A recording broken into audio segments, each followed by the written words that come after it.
I'm here at the Municipal Hall of Bacong.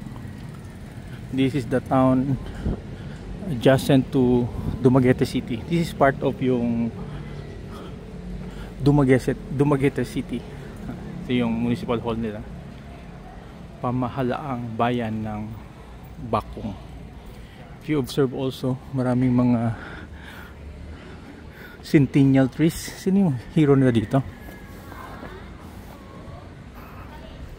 And let us see here.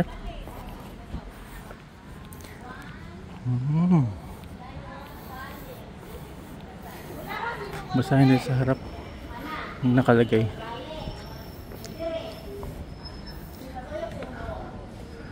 Oh. In honor pala to of General Pantaleon Leon Quilat Villegas. Mga Cebuano Katipuneros who valiantly fought the Spaniards in the April 1898 Revolution. Leon Quilat pala isa Cebuano na Katipunero.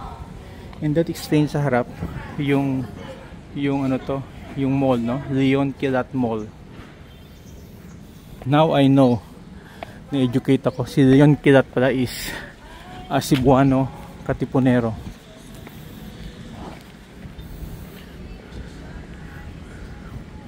Parang old na church yan dyan, no? Old structure. Then as I've mentioned kanina, you have yung mga old trees here. Malalaking kahoy. Okay, see it? No? Yan na. Malaking mga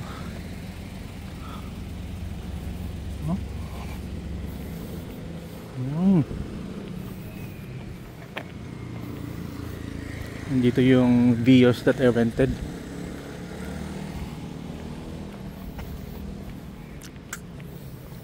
So far okay naman siya yung performance.